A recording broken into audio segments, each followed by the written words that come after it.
So here's the story. I once sat courtside at a Cavs game, and there was a shorter player that was frustrating LeBron James on defense. The ball was being taken out, and there he was, LeBron James, standing right in front of me. I took that time to tell him, LeBron, shoot over the guy. He's shorter than you. Shoot over him. LeBron turns, looks at me, and says, what do you do? I said, well, I'm a lawyer. He said, I don't tell you how to be a lawyer. And then he took the ball out and the game continued. The point is, we all suffer the slings and arrows of criticism. So I don't care if you're me or if you're you or if you're LeBron James. We all suffer that.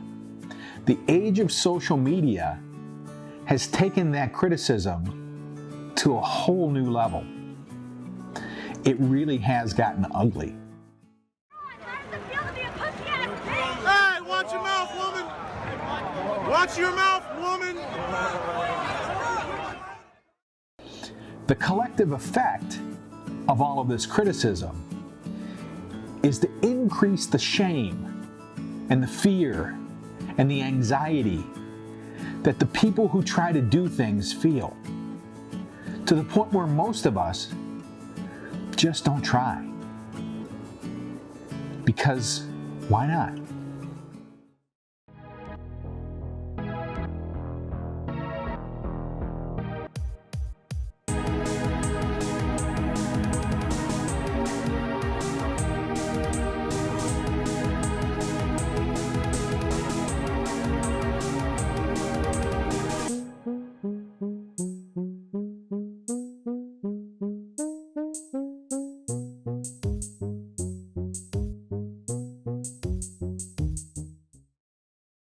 The people who come to be represented by me are a different breed of people.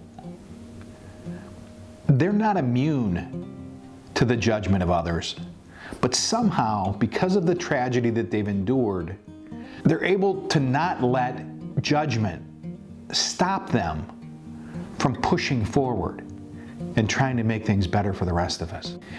So early on in my career, I had to figure out a way not to let the judgment of others stop me from moving forward. I found a speech that was given by Theodore Roosevelt at the turn of the 20th century. It's called the Man in the Arena speech, and it hangs in our office to this day. And here's what he said. It's not the critic who counts. It's not the man who points out how the strong man stumbles or where the doer of deeds could have done it better. The credit belongs to the person who's actually in the arena, whose face is marred with blood and sweat and dust, who, at the best, in the end, knows the triumph of high achievement, and who, at worst, if he fails daring greatly.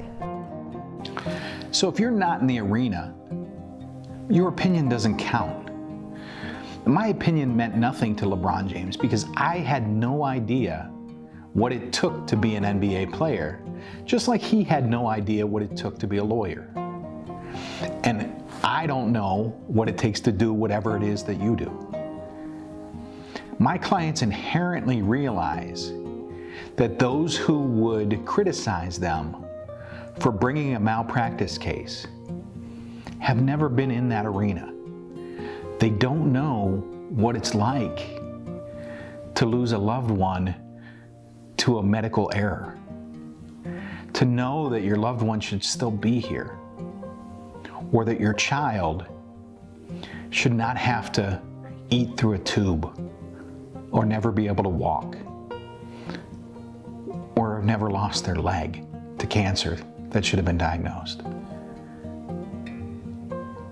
Because someone is not in your arena, if they're not in your arena, they just don't have a right to criticize you.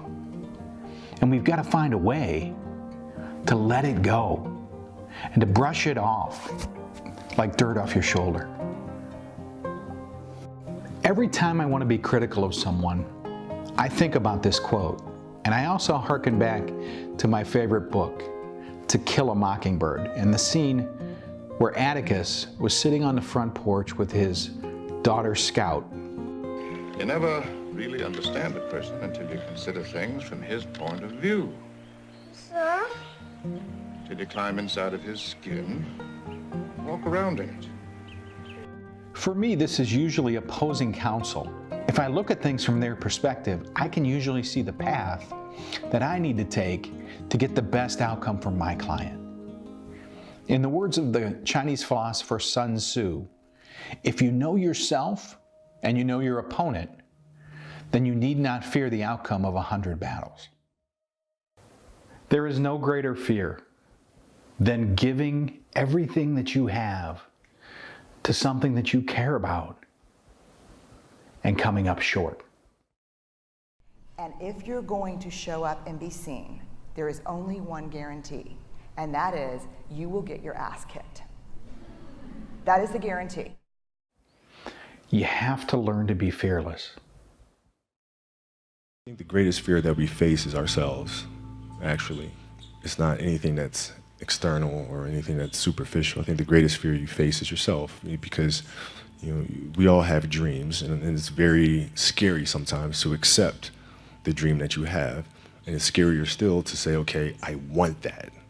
It's scary because you're afraid that if you put your heart and soul into it and you fail, then how are you going to feel about yourself, right? So being fearless means putting yourself out there and going for it. No matter what, go for it. Not for anybody else, but for yourself.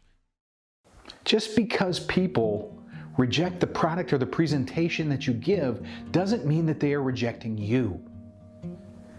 And if you can't learn to separate these things, it's hard to get back up and try again. So I've chosen the law. That's my theater. That's where I try to make things better. I don't know what you've chosen, but each of us chooses our own place, our own arena to compete in. You have to dance beautifully in the box that you are comfortable dancing in. My box was to be extremely ambitious within the sport of basketball. Your box is different than mine. Everybody has their own. It's your job to try to perfect it and make it as beautiful of a canvas as you can make it. And if you have done that, then you have lived a successful life. You have lived with Mamba mentality. When I get involved in trying to help a family, I give everything I have. My sweat, my time, my energy, my effort, my emotions, my money. Everything I have to try and get the best result for my client. Each and every time I've done that, it has been in pursuit of a worthy cause. It's a worthy cause because it's something that I care about. It's something that I love, and it's something that means something for the rest of us. There's a sign in our office that says, treat the triumph of high achievement equal to daring greatly in failure. Quite simply, it means you have to separate yourself and your effort from your result. Did you try any less hard when you weren't successful as when you were? Of course you didn't. We try every single day, every single time, to do the very best we can under the circumstances that we're given. And that's all we can do. And if we do that, that's winning. It's the effort that we have to treat the same every day, regardless of result. It has to be this effort that drives us, this effort that consumes us, and this effort that keeps us going. Roosevelt also said, every time we have a choice to make, the best choice we can make is the right choice. The second best choice we can make is the wrong choice. And the worst thing we can do is nothing. My dad always taught me 90% of life is showing up. The only true loss in life is failing to show up when we're called. Sitting in the cheap seats, throwing pot shots at the people in the arena, that's not winning. That's losing.